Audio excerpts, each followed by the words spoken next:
Morning everyone. Hindi ज्ञान सागर channel में आप सभी का बहुत बहुत स्वागत है। आज की वीडियो में मैं जिस टॉपिक को लेकर आई हूँ वो है क्लास 8th की बसंत की बुक का चैप्टर नंबर 5, चिट्ठियों की अनूठी दुनिया। चिट्ठियों की अनूठी दुनिया, ये चैप्टर की शुरुआत करने से पहले मैं इसके पाठ के बारे में कुछ बताना चाहूँगी। इस पाठ में लेखक पत्र की महत्ता बताते हैं कि आज का युग वैज्ञानिक युग है। मनुष्य के पास अनेक संचार के साधन हैं, फिर भी मनुष्य पत्रों का सहारा जरूर लेता है। भारत में पत्र व्यवहार की परंपरा पुरानी है। अत्यधिक संचार साधनों के बावजूद भी पत्रों की अपनी एक महत्वपूर्ण भूमिका है। आइए पाठ की शुरुआत करते हैं। पत्रों की दुनिया भी अजीबोगरीब है और उसकी उपयोगिता हमेशा से बनी रही है। पत्र जो काम कर सकते हैं वह संचार का आधुनिकतम साधन नहीं कर सकता है। पत्र जैसा संतोष फोन या एसएमएस का संदेश कहाँ दे सकता है। पत्र एक नया सिलसिला शुरू करते हैं और राजनीति, साहित्य तथा कला के क्षेत्रों में तमाम विवाद और नई घटनाओं की जड़ भी पत्र ही होते हैं। दुनिया का तमाम साहित्य पत्रों पर केंद्रित है और मानव सभ्यता के विकास में इन पत्रों ने अनूठी भूमिका निभाई है। अनूठी यानी अनोखी।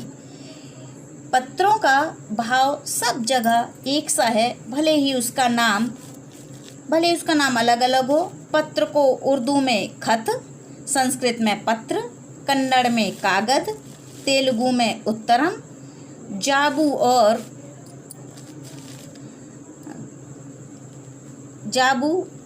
तेलुगु में उत्तरम, जाबू और लेख तथा तमिल में काडिद कहा जाता है। पत्र यादों को सहेज कर रखते हैं, इसमें किसी को कोई संदेह नहीं है। हर एक की अपनी पत्र लेखन कला है और एक के पत्रों का अपना दायरा। दुनिया भर में रोज करोड़ों पत्र एक दूसरे को तलाशते तमाम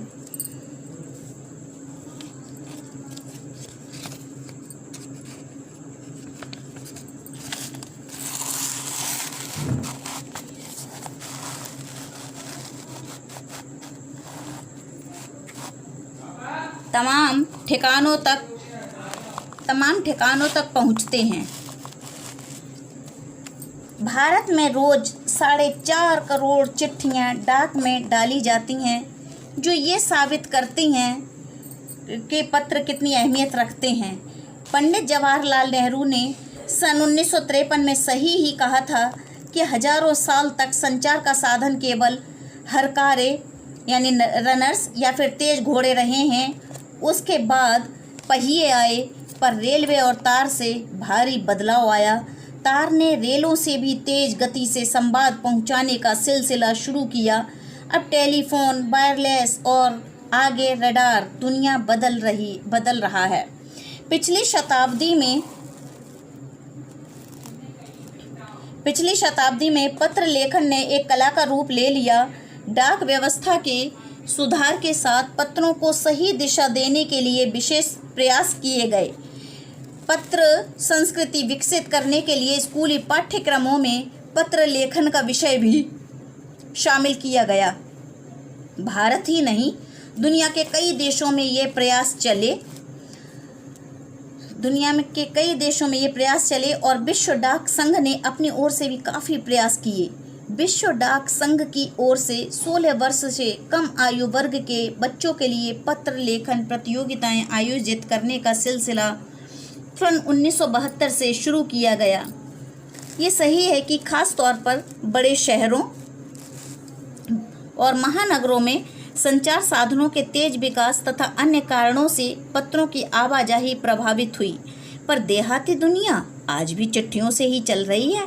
फैक्स, ईमेल, टेलीफोन तथा मोबाइल ने चिट्ठियों की तेजी को रोका है, पर व्यापारिक डाक की संख्या लगातार बढ़ रही है।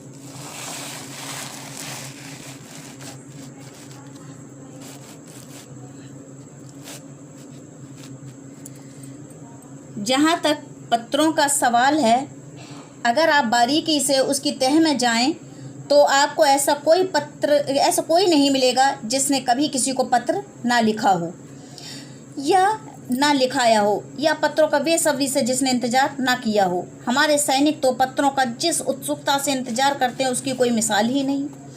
एक दौर था, अगर आप लोगों ने बॉर्डर फिल्म भी देखी होगी तो आपने देखा होगा उसमें किस तरीके से फौजी लोग अपने घर वालों के पत्र का इंतज़ार करते हैं।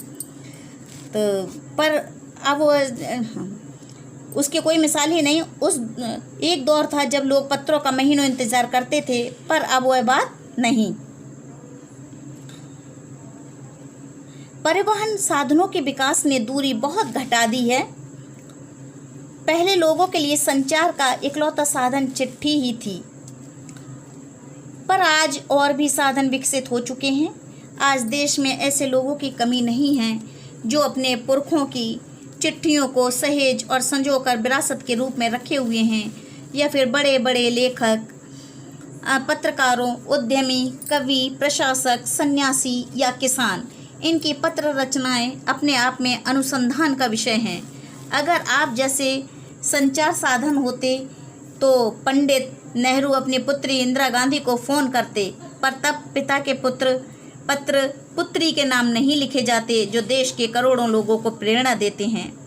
पत्रों को तो आप सहेज कर रख लेते हैं, पर एसएमएस संदेशों को आप जल्दी ही भूल जाते हैं। कितने संदेशों को आप सहेज कर रख सकते हैं? तमाम महान हस्तियों की तो सबसे बड़ी यादगार या धरोहर उनके द्वारा लिखे गए पत्र ही हैं। भारत में इस श्रेणी में राष्ट्रपिता महात्मा गांधी को सबसे आगे रखा जा सकता है। दुनिया के तमाम संग्रहालय जानी मानी हस्तियों के पत्रों का अनूठा संकलन भी है। तमाम पत्र देश, काल और समाज को जानने समझने का असली पैमाना है। भारत में आज़ादी के पहले महासंग्राम के दिनों में जो कुछ अंग्रेज अफसरों ने अपने परिवारजनों को पत्र में लिखे, वे आगे चलकर बहुत महत्व की पुस्तक बन गए। इन पत्रों ने साबित किया कि ये संग्राम कितनी ज़मीनी मजबूती लिए हुए था। महात्मा गांधी के पास दुनिया भर से तमाम पत्र केवल महात्मा गांधी इंडिया लिखे आते थे, और वे जहाँ भी रहते थे वहाँ तक पहुँच जाते थे। आज़ादी के आंदोलन की कई अन्य दिग्गज हस्तियों के साथ भी ऐसा ही था। लेखक ने इस पाठ में पत्रों के लिए बहुत अधिक महत्व दिया है। उन्होंने बताया है कि भले ही कितने भी संचार साधन या एसएमएस वगैरह का प्रबंध हो गया है, फैक्स है, ईमेल हैं या मोबाइल हैं जिनके द्वारा हम एसएमएस कर सकते हैं, व्हाट्सएप पर मैसेज कर सकते हैं, लेकिन जो बात पत्रों में है वो बात इन चीज़ों से कभी नहीं आ सकती, क्योंकि पत्र हम बड़े ही सहेज कर संभाल कर रख सकते हैं। और आज भी बहुत सारे लोगों के, जैसे महात्मा गांधी के पुत्र हैं, संग्रहालय में रखे हुए हैं। क्या हम इस तरीके से, और आने वाली पीढ़ी, हमने भी देखे हैं और आने वाली पीढ़ी भी इन चीज़ों के लिए देखेगी और समझेगी और इस विरासत के लिए।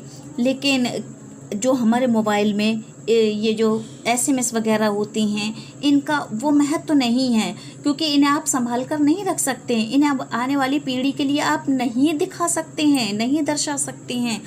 तो इस प्रकार लेखक ने पत्रों का बहुत ही महत्व बताया है।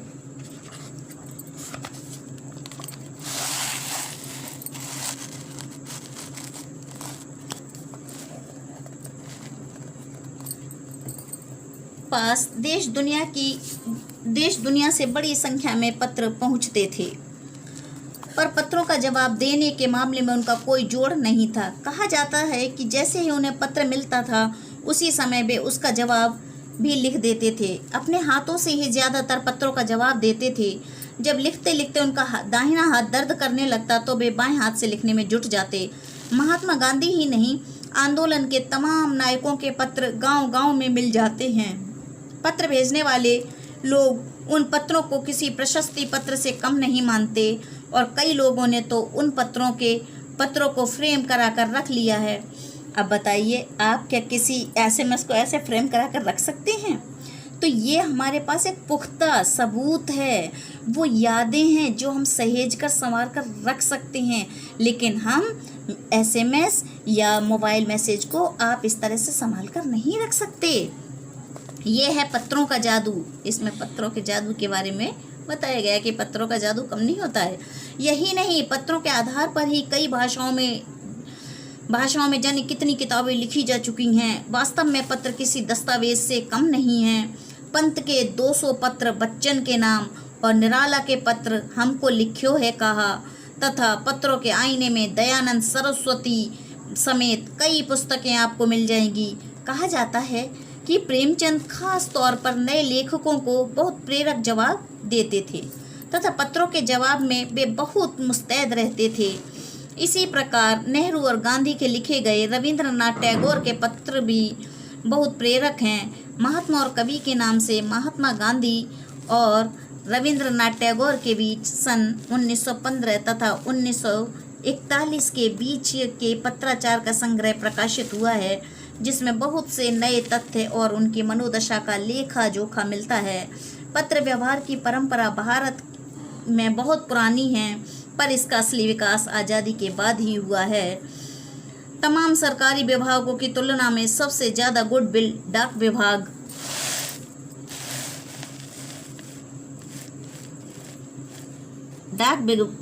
की ही है। इसकी एक खास वजह यह भी है कि ये लोगों को जोड़ने का काम करता है। घर घर तक इसकी पहुंच है। संचार के तमाम उन्नत साधनों के बाद भी चिट्ठी पत्री की हैसियत बरकरार है। शहरी इलाकों में आलीशान हवेलियां हों या फिर झोंपड़पट्टियों में रह रहे लोग, दुर्गम जंगलों से घिरे गांव हों या फिर बर्फबारी के बीच जी रहे पहाड़ों के लोग, समुद्र तट पर रह रहे मछुआरे हों या फिर रेगिस्तान की ढाणियों में रह रहे लोग, आज भी खतों का ही सबसे अधिक बेसब्री से इंतजार होता है। एक दो नहीं, करोड़ों लोग खतों और अन्य सेवाओं के लिए रोज भारतीय डाकघरों के दरवाजों तक पहुंचते हैं और इसकी बहुआयामी भूमिका नजर आ रही है। दूर देहात में लाखों गरीब घरों में चूल्हे मनी ऑर्डर अर्थव्यवस्था से ही जलते हैं। गांव या गरीब बस्तियों में चिट्ठी या मनी ऑर्डर लेकर पहुंचने वाला डाकिया देवदूत के रूप में देखा जाता है। तो कहने का अर्थ यह है कि इसमें लेखक ने पत्रों के महत्व के बारे में बताया है। उन्होंने ये भी साथ में कहा है कि भले ही आज कितने भी दूर संचार केंद्र या फिर संचार के माध्यम हो गए हैं, लेकिन जो हमारे लिए जो सुकून हमें पत्र दे सकते हैं, शायद वो कोई और चीज़ नहीं दे सकती है। और पत्रों का हमेशा एक महत्व रहा था, अभी है और हमेशा रहेगा।